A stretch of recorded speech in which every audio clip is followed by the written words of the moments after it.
మీరు ఎలాగైతే ప్రార్థన చేస్తారో అలాగే మీ జీవితం కూడా ఏం లేదులే బాగానే ఉన్నాం అనుకోకండి, విపత్తు అనుకోకుండా వచ్చేస్తాయి. యోబు ఉన్నాడు, ప్రతిరోజు ఆయన ఏం చేశాడంటే ఉదయకాలంలో లేచి ప్రార్థన చేశాడు కాబట్టి తన ఇంటి చుట్టూ కీడు రాకుండా దేవుడు ఏం చేసి అతనికి కలిగిన సమస్తానికి దేవుడు ఏం చేశాడు, కంచె వేశాడు.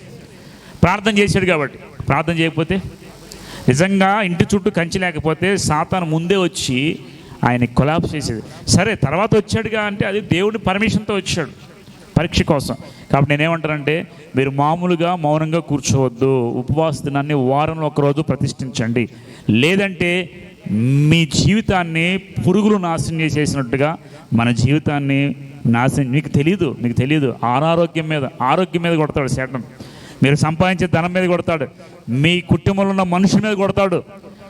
ఏ రీతిగా కూడా మనం నష్టపోకుండా ఉండాలంటే ముందుగా చుట్టూ కంచె వేసుకోవడం నేర్చుకోండి. ప్రార్థన చేయాలి. ప్రార్థన చేయకపోతే రాబోయే ఉగ్రతను తప్పించుకోవాలంటే ఏం చేయాలి? ఈరోజు ప్రార్థన చేయాలి. ప్రార్థన చేయకుండా మౌనంగా ఉంటే, నువ్వు మౌనంగా వెళ్తూ ఉంటావు, అవి వస్తూ ఉంటే జరుగుతూ ఉంటే నష్టాలు వచ్చేస్తాయి. సడన్గా మనకి ఏమైనా జరిగిందో తట్టుకోగలమా? సడన్గా మనకు అనారోగ్యం వచ్చింది, ఏదైనా రాకూడని వ్యాధి వచ్చిందనుకో తట్టుకోగలమా? మన కుటుంబంలో ఎవరైనా కానీ సాతాను యాక్సిడెంట్ చేసేటట్లు తీసుకెళ్ళి తట్టుకోగలమా? ఇలాంటి విపత్తులు రాకుండా అంటే మనం ఏం చేయాలంట? ప్రార్థన చేయాలి. రాకముందే నేనన్నీ బాగానే ఉన్నా అనుకోకండి, ఎప్పుడు ఏం జరుగుతుంది ఎవరికి కూడా తెలియదు. కాబట్టి ఉపవాస దినం ప్రతిష్ఠించి, ఇంతవరకు నా జీవితంలో పురుగులు తినివేసిన సంవత్సరాన్ని చాలు, ఎక్కనైనా కానీ సంతోషంగా నేను జీవించాలి, ఫలించాలి అనుకున్న ప్రతి ఒక్కరూ వారంలో ఒక్కరోజు ఉపవాసం ఉండి ప్రార్థన చేయండి. ఇది మీ జీవితంలో కట్టుద్ది. దేవుడే చెప్తున్నాడు, ఉపవాస దినాన్ని ప్రతిష్ఠించండి. ఓకే, తర్వాత చూడండి 17వ వచనంలో, యెహోవాకు పరిచర్య చేయు యాజకులు మంటపమునకు బలిపీఠమునకు మధ్య నిలబడి కన్నీరు విడుచుచు, యెహోవా నీ జనుల ఇలా జాలి చేసుకొని అన్ని జనులు వారి మీద ప్రభుత్వం చేయనట్లు వారిని అవమానమునకు అప్పగించవద్దు. కాబట్టి అవమానానికి అప్పగించవద్దు. అన్ని జనులు ఎదుట వారిని ఎలా చేయకూడదు, వేలెత్తి చూపే విధంగా చేయొద్దు ప్రభా. లేని యెడల అన్ని జనులు వారి దేవుడు ఏమాయనందురు కదా అని వేడుకునేవాళ్ళను. ఇప్పుడు యాజకులు ఏం చేయాలి? మీకు మధ్య దేవునికి మధ్య నిలబడి వీరి కోసం ప్రార్థన చేయాలి.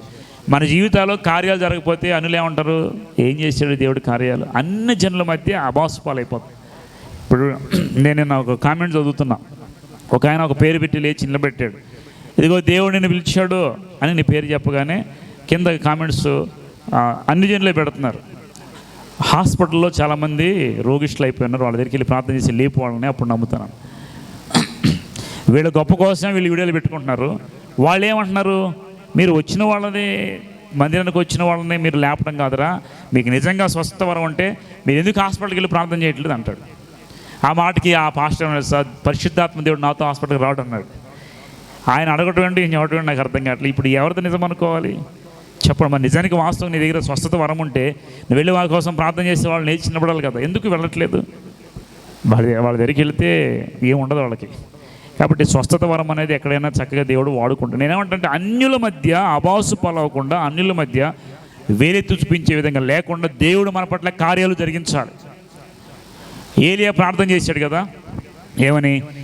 మీరు పూజించే బయలు గొప్పవాడో నిజమైన దేవుడో, నేను పూజించే యెహోవా నిజమైన దేవుడో ఈరోజు తేలిపోవాలి. రోషం కలిగిన ప్రవక్త అండి ఆయన. ప్రార్థన చేశాడు. నిజంగా అన్యుల ముందు, అన్య ప్రవక్తల ముందు దేవుని యొక్క అగ్ని శక్తిలాగా దిగొచ్చి దహించేది. వాళ్ళందరూ నమ్మారా లేదా?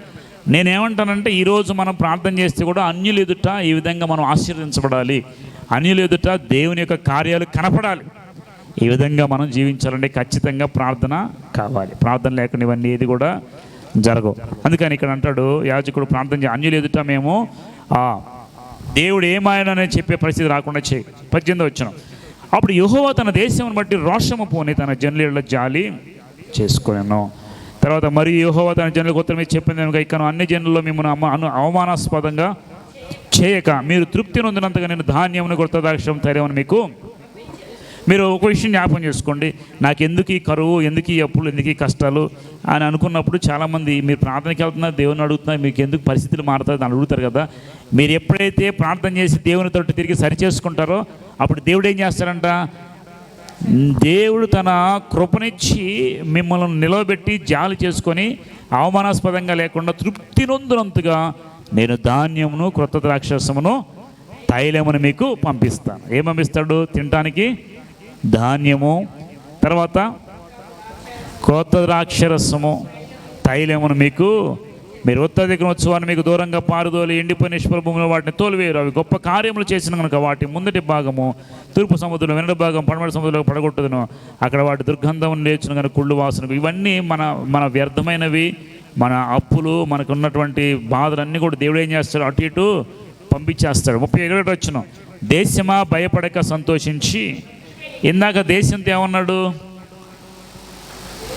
దేశ కాపురస్తులు 2వ వచనం 1వ అధ్యాయం 2వ వచనం చూడండి. దేశ కాపురస్తులారా మీరందరూ చెవియెక్కి వినుడి, ఈ సంగతి దినముల్లో పితరులు కానీ జరిగింది. చూడండి, దేశ కాపురస్తులతో వినండి, సరి చేసుకోండి, ప్రార్థన చేయమని చెప్పాడు.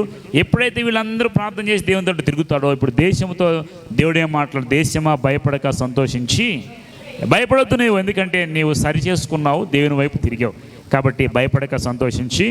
కాదు, యెహోవా గొప్ప కార్యములు చేసిన. పశువులారా, ఇందాక పశువులతో కూడా ఏం చెప్పాడు, అవి కూడా మేత లేక మూలుగుతున్నాయి కాబట్టి ఇప్పుడు పశువులారా మీరేం చేయండి, భయపడాల్సిన అవసరము భయపడకూడదు. గడ్డి బీడలో పచ్చిక మొలుచును. ఎక్కడంట, గడ్డి బీడ అంటే ఎండిపోయినటువంటి కంకులు ఎండిపోయి గడ్డి బీడలంతా నేలంతా ఏమైపోయింది, నిరులు వారి. పశువులారా మీ భయపడకండి, మీకు గడ్డి మొలుచును. తర్వాత పచ్చిక మొలుచును, చెట్లు ఫలించు, అంజూరపు చెట్లు ద్రాక్ష చెట్లు సమృద్ధిగా. అంటే చూడండి, ఎప్పుడైతే ప్రార్థన చేసి దేవుని వైపు తిరిగి సరి చేసుకుంటారో మన జీవితంలో ఎండిపోయిన ప్రతి మోడు చిగురిస్తుంది. ఎండిపోయిన స్థితి నుండి దేవుడు ఏం చెప్పాడు, పచ్చిక ఎప్పుడు సమృద్ధి అని. ఇంట్లో ఎంతకుముందు ఎండిపోయిన స్థితి, దానికి అరకొరకు రాక, ఏది లేక, అది తెచ్చుకొని ఇటు తెచ్చుకొని అప్పు తెచ్చుకొని ఏపు తెచ్చుకోవడం, ఎప్పుడు సమృద్ధి లేదు. ఎప్పుడైతే ప్రభు వైపు తిరిగి సరి చేసుకుని దేవుని అడుగుతాము, మనం దేవుని ప్రార్థన చేస్తాం, అప్పుడు దేవుడు ఏం చేస్తాడు, పచ్చికి ఇస్తాడంట, సమృద్ధిని ఇస్తాడంట. ఆ తర్వాత అంజూరపు చెట్లు ద్రాక్ష చెట్లు సమృద్ధిగా ఫలిస్తాయి, సమృద్ధిగా. తర్వాత చూడండి, సీయోను జనులారా ఉత్సహించి మీ దేవుని యెహోవా యందు సంతోషించుడి, తన నీతిని బట్టి ఆయన తొలకరి వర్షమును మీకు, తొలకరి వర్షాన్ని దేవుడు మీకు. తొలకరి వర్షం ఎప్పుడు పడుతుందో చెప్పండి, పంట పండే ముందు కదా. తొలకరి వర్షం అంటే మీ కుటుంబాల్లో మీ పంట పండి సమృద్ధి కావాలంటే దేవుడు ఏం చేయాలంటే తొలకరి వర్షమును మీకు అనుగ్రహించిన. వాన కురిపించి పూర్వమందులే తొలకరి వర్షము, కడవరి వర్షం మీకు. కొట్లు ధాన్యముతో నిండును, కొత్త ద్రాక్షరసము, కొత్త తైలము, గానుగలు పైగా. ఇవన్నీ ఎప్పుడు చెప్పండి, ఉపవాస దినం ప్రతిష్ఠించి సరి చేసుకొని దేవుని వైపు తిరిగితే అప్పుడు దేవుడి ఆశీర్వాదాలన్నీ మనకిస్తాడు. ఆ రోజు ఏవుల ద్వారా దేవుడు వారితో మాట్లాడి, ఈరోజు దేవుని వాక్యం ద్వారా మనతో కూడా మాట్లాడు. తొలకరి వర్షము, కడవరి వర్షము, కొత్త ద్రాక్షరసం, కొత్త తైలము, గానుగుల పైగా పొర్లి పారును. 25వ వచనం, మీరు కడుపారా తిని తృప్తి పొంది మీ కొరకు వింత కార్యములు జరిగించిన మీ దేవుని యెహోవా నామమును స్తుతించిన నేను. వినండి, ఇప్పుడు వినండి ఒకసారి. మీరు కడుపారా తిని తృప్తి పొందుతారు. నేను ఒక విషయం చెప్తే, గతంలో కడుపు నుండి తినడానికి ఉండేది ఎవరికైనా, కానీ ఇప్పుడు ఏదో సంపాదించి తినగలరు. ఇప్పుడు దేవుడు ఏమంటాడంటే, కడుపార తిని తృప్తి నొందినంతగా నేను మీకు ఇస్తాను. ఆయన వింతకారాలు జరిగించిన మీ దేవుని యెహోవా నామమును స్తుతించినట్లు నేను పంపిన. ఇప్పుడు చెప్పండి, ఎవరు పంపించారు మిడతల్ని? వినండి జాగ్రత్తగా. మీ జీవితంలో నా జీవితంలో మిడతలు తినేసినాయండి, పురుగులు తినేసినాయి, పసర పురుగులు తినేసినాయి, నా జీవితం సర్వనాశనం అయిపోయింది, ఇంకేముంది, ఏమీ లేదు, నా జీవితం ఎండిపోయింది, నేను ఇంతే అని అనుకుంటున్నారేమో. అవన్నీ పంపింది ఎవరంట? దేవుడు పంపిస్తాడా? దేవుడు మేలు చేస్తాడా, కిడి చేస్తాడా? ఇక్కడ పైన 2వ అధ్యాయం ఒకసారి చూడండి, 13వ వచనం చూడండి ఒకసారి. మీ దేవుని యెహోవా కరుణావాత్సల్యం గల వాడును, శాంతమూర్తి, అత్యంత కృపగలవాడు, తాను చేయను ఉద్దేశించిన. ఎవరు? చూడండి, తాను చేయను ఉద్దేశించిన కీడును చేయక. దేవుడు కీడు చేస్తాడా, చేయడా? ఎప్పుడు ఎవరికి చేస్తాడు కీడు? దేవునికి వ్యతిరేకంగా లేచి దేవుని పట్టించుకోకుండా ఆయన విడిచి తిరుగు వారికి కీడు వస్తుంది. ఎప్పుడైతే నువ్వు దేవుని వైపు తిరుగుతావో ఆ కీడంతా చేయకుండా దేవుడు. ఇప్పుడు చెప్పండి, మిడతలు, గొంగళ పురుగులు, పసర పురుగులు, చీడ పురుగులు అన్నిటి పంపింది ఎవరు? దేవుడే. నీ జీవితంలో ఇంకా పురుగులు ఉన్నాయంటే దేవుడే పంపిస్తే ఎవడేం చేయలేడు. మనుషులు పంపిస్తే మొరపెడితే దేవుడేం చేయగలడు. కానీ ఇప్పుడు దేవుడే నీ జీవితంలో నిన్ను తినేయడానికి పురుగులు పంపించనుకోండి, ఇక నువ్వు దేవుని తప్పు తిరిగితే తప్ప నీకు ఇంకా అసలు అవి పోనే. మీరు ఎంత ప్రార్థన చేసినా, ఎవరికి ప్రార్థన చేయడం చెప్పినా, ఈరోజు మీరు ఏం చేయాలంటే దేవుని దగ్గరకు వచ్చి ఉపవాస దినం ప్రతిష్ఠించి, వ్రత దినం ప్రతిష్ఠించి, దేవుని దగ్గర మోకరించి ప్రార్థన చేసి సరి చేసుకుంటే ఖచ్చితంగా దేవుడు వాటిని తీసివేస్తాడు. చూడండి, నేను పంపిన మిడతలు, గొంగళి పురుగులు, పసల పురుగులు, చీడ పురుగులు అను నా మహాసైన్యము తినివేసిన సంవత్సరముల పంటను నీకు మరలా ఇస్తాను. సంవత్సరాలు ఇప్పుడు జనండి, 10 ఏళ్ళు మీ కుటుంబంలో కరువు వచ్చి, 10 ఏళ్ళు మీరు ఆర్థికంగా ఇరుకున పడి, 10 సంవత్సరాలు అనుకుందాం, 10 సంవత్సరాలు మీకు రోగాలతో పడిపోయి ఏది లేక ఇబ్బంది పడి కరువులో ఉన్నారనుకోండి. మీరు ఎప్పుడైతే దేవుని వైపు తిరిగి ప్రార్థన చేసి ప్రభు దగ్గర క్షమాపణ పొందుకొని దేవుని వైపు తిరిగితే అప్పుడు దేవుడు ఏం చేస్తాడు? ఆ 10 సంవత్సరాలు తినేసిన పంట నీకు మరలా ఇస్తాడు దేవుడు. అమ్మ వినండి, పోగొట్టుకున్న దాన్ని దేవుడు తిరిగి ఇచ్చే దేవుడు. నీ అవమాన ప్రతిగా రెట్టింపు ఘనతను నువ్వు పోగొట్టుకున్న దానికి ప్రతిగా 2 అంతలు దేవుడు నీకు. కాబట్టి మీ లైఫ్లో మీరు ఒకటి అడగండి, ప్రభువా నా గత జీవితం అంతా రోగాలతో గడిచిపోయింది, నా గత జీవితం అంతా బలహీనతతో నా గత జీవితం అంతా రొప్పుతో గడిచిపోయింది, నా గత జీవితం అంతా ఆర్థిక సమస్యలతో గడిచిపోయింది, ప్రభు ఇక్కడ నుండి నా సమృద్ధి నాకు దయచేయమని ప్రార్థన చేయండి. ఖచ్చితంగా నేను పట్టి పీడించే ప్రతి బలహీనత పోయిన తర్వాత 2 అంతలుగా మీరు ఆశ్రయించబడతారు. మహాసైన్యం తినివేసిన పురుగులు అన్నీ పోయండి, కానీ ఇప్పుడు నా జీవితాన్ని నీకు అప్పగించుకున్నాను ప్రభు అంటే ఈ పోయిన జీవితానికి రెట్టింపు దేవుడు మరలా నీకు ఇస్తాడని బైబిల్ తెలియదు. తినివేసిన సంవత్సరం పంటను మీకు మరలా ఇత్తును, నా జనులకి ఎన్నటికీ హిగ్గునందురు. అప్పుడు ఇశ్రాయేలు మధ్యలో ఉన్నవాడు నేనే మీ దేవుని యెహోవానని, నేను తప్ప వేరొక దేవుడు లేడని మీరు ఇక నా జనులు ఎన్నడూ సిగ్గునందరు. మీకు అర్థమైంది? ఇప్పుడు మొదటి అధ్యాయంలో దేశమా పెద్దలారా మీరు నేర్చుకోనండి, మత్తులుగా ఉండొద్దు. వినండి ఒకసారి, నేను చెప్తున్నానండి. మొదటి అధ్యాయంలో హెచ్చరించాడు, సరి చేసుకోమన్నాడు. పశువులారా ఉపవాసం ఉండండి, ప్రార్థన చేయని చెప్పాడు. కరువు నుండి బయటకు రండి అని చెప్పాడు. 2వ అధ్యాయంలో ఉపవాసం ప్రదర్శించి ప్రార్థన చేయమన్నాడు, చేశారు. 3వ అధ్యాయంలో ప్రార్థన చేసిన తర్వాత దేవుడు ప్రతిఫలం ఇచ్చాడు. ఏదైతే ఈరోజు నేను ఈ వాక్యం ద్వారా మీకు చెప్పాల్సింది ఏంటంటే, మీ జీవితంలో ఎన్నో పోగొట్టుకుని ఉండొచ్చు, ఆత్మీయులు పోగొట్టుకుని ఉండొచ్చు, డబ్బు పోగొట్టుకుని, ఆరోగ్యం పోగొట్టుకోవచ్చు, మనశ్శాంతి పోగొట్టుకుని.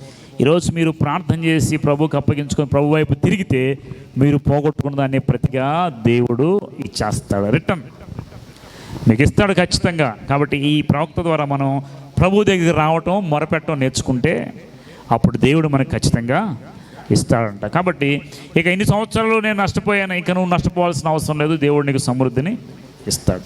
నీవు దేవుని వైపు తిరగకుండా అలాగే కొనసాగితే ఇక నీ జీవితం అంతా అతుకులు బతుకులు జీవితమే. ఎప్పుడు సమృద్ధి ఉండదు, ఒకటి ఉంటే ఒకటి ఉండదు, ఒకటి ఉంటే ఒకటి ఉండదు. కాబట్టి దేవుని వైపు తిరగడం నేర్చుకోండి. అది ఇంకొక మాట చెప్పి నేను ముగించేస్తాను. తర్వాత 28వ వచనం, తర్వాత నేను సర్వజనుల మీద నా ఆత్మను. ఇంకోటి ఏంటంటే, ఆయన ఈ యోవేలు 835 సంవత్సరాల ముందే భవిష్యత్తులో జరగబోయేదని ప్రవచించాడు. జాగ్రత్తగా వినండి. తర్వాత నేను సర్వజనుల మీద నా ఆత్మను కుమ్మరించెదను, మీ కుమారులు మీ కుమార్తెలు ప్రవచనములు చెప్పుదురు, మీ ముసలివారు కళ్ళకు అందరు, మీ యవనులు దర్శనములు చూచును. ఆ దినముల్లో నేను పనివారి మీదను పనికత్తెల మీద నా ఆత్మను కుమ్మరింతును. చాలు, ఇదే మాట ఎక్కడని చెప్పండి. అపోస్తుల కార్యము 2వ అధ్యాయం 17 వచ్చిన చూడండి. అపోస్తుల కార్యములు 2వ అధ్యాయము 17 వచ్చి 16 చూద్దాం. 2:16 అమ్మ. యోవేలు ప్రవక్త ద్వారా చెప్పబడిన సంగతి ఇదే, ఏదనగా అంచె దినములందు నేను మనుషులందరి మీద ఆత్మను కుమ్మరించెదను, మీ కుమారులు మీ కుమార్తెలు ప్రవచించెదరు, మీ యవనులకు దర్శనములు కలుగును, మీ వృద్ధుల కళలకు అందరూ, మీ దినములలో నా దాసుల మీద దాసులందరి మీద ఆత్మను కుమ్మరి కానుక వారు. ఇక్కడ ఉన్నదంతా యోవేలు గ్రంథంలో చూసారా మీరు? అక్కడ ఉన్న లైన్స్ అన్నీ యోవేలు గ్రంథం రాయబడ్డాయి. యోవేలు ద్వారా ఇలా చెప్పబడిందని చెప్పేసి పేతురు లేచి 14 వచ్చిన చూడండి, 2 అపోస్తలులు 2:14. అయితే పేతురు ఈ 11 కూడా లేచి నిలిచి బిగ్గరగా వారితో ఎట్లా ఎప్పుడు అన్నాడు? 835 సంవత్సరాల క్రితం ప్రవచించిన ప్రవచనాన్ని పేతురు చదివి జ్ఞాపకం చేసుకుని ఈరోజే ఇది నెరవేర్చబడింది. అర్థమవుతుంది మీకు? యోవేలు చాలా గొప్ప ప్రవక్త, చిన్న ప్రవక్త, కానీ దేవుని ఆత్మ గురించి ముందుగానే, దేవుడు పరిశుద్ధాత్మ భూమి మీద దిగి వస్తాడు ముందుగానే 835 సంవత్సరాల ముందు ప్రవచించాడు. ఇదే ప్రవచనం యేసుక్రీస్తు వారు ఆరోహణమై వెళ్ళిపోయిన తర్వాత మేడగదిలో కూర్చున్నారు 120 మంది. అప్పుడు అగ్ని నాలుకల మీద వారి మీద వాలినప్పుడు పేతురు లేచి ఈ మాట చెప్తాడు. ఇదిగో యోవేలు ప్రవక్త ద్వారా ప్రవచించిన మాట ఇదే. మీ పిల్లలు కలగంటారు, మీరు వృద్ధులు కలగంటారు, తర్వాత ఆత్మను కుమ్మరిస్తాను నేను మనుషులందరి మీద, యవనుల దర్శనం చూస్తారు. ఇది దేవుని ఆత్మ భూమి మీద దిగి వచ్చి దాని గురించి యోవేలు మొదటగానే ప్రవచించాడు. కాబట్టి గుర్తుపెట్టుకోండి, యోవేలు ప్రవక్త చిన్న ప్రవక్త అయినప్పటికీ ఆయన చక్కగా దేవుని వాక్యాన్ని ప్రకటిస్తూ యూదా రాజ్యంలో యూదా రాజ్యంలో మొట్టమొదటి ప్రవక్తగా ఉండి, అటువైపు ఎవరున్నారు? ఇశ్రాయేల్ రాజ్యంలో ఎలీషా. ఇక్కడ ఎవరున్నారు? యోవేలు. ఈ 3 అధ్యాయాల గురించి ఆయన ప్రవచనం చెప్పబడింది. నేను ఎప్పుడు మందిరంలో మీరు తీసుకొని రండి, మందిరం గురించి చెప్పాడు. ఇంకోటి సరి చేసుకోండి, దేశమా నువ్వు సరి చేసుకో, పెద్దలారా పిల్లలకు చెప్పండి అని చెప్పాడు. 2వ అధ్యాయంలో వచ్చేసరికి ఉపవాస దినం ప్రతిష్ఠించి ప్రార్థన చేస్తే కనుక దేవుడు కనికరం కలిగిన వాడు కదా కనికరిస్తానని చెప్పాడు. ఇలాగే ప్రార్థన చేశారు. అప్పుడు ఏదైతే వాళ్ళు పోగొట్టుకున్నారో దాన్ని మరలా దేవుడు వారికి ఇచ్చాడు. ఇదే రీతిగా మన జీవితాల్లో కూడా మనం పోగొట్టుకున్న దాన్ని ప్రతిగా రెట్టింపు ఘనతను దేవుడు ఇస్తాడు అని యోవేలు ప్రవక్త ద్వారా ఈరోజు మనం హెచ్చరించబడుతూ ఉన్నాం. కాబట్టి ప్రార్థన చేయండి, సరిచేసి. ఇకనైనా మన జీవితంలో సమృద్ధి లేదేమో, ఇకనైనా ప్రభు వైపు తిరిగి ఉపవాస దినం ప్రతిష్ఠించి ప్రార్థన చేయండి. ఇక చాలు నా జీవితంలో నేను ఎదుర్కొన్నటువంటి కష్టాలు, ఇక చాలు నా జీవితంలో నాకు ఆర్థిక, ఇక చాలు నా జీవితంలో నా దేహంలో రోగాలు, ఇక చాలు నేను కష్టపడిన కష్టాలు. ప్రభు వైపు తిరిగి ప్రార్థన చేస్తే దేవుడు ఖచ్చితంగా మనకేం చేస్తాడు? ప్రతిఫలము దయచేస్తాడు. ఇది ఈరోజు వాక్య సారాంశము. దేవుడి మాటలు దీవించి ఆశీర్వదించి ఫలింప చేయునుగాక. ఆమెను ప్రార్థన చేద్దాము.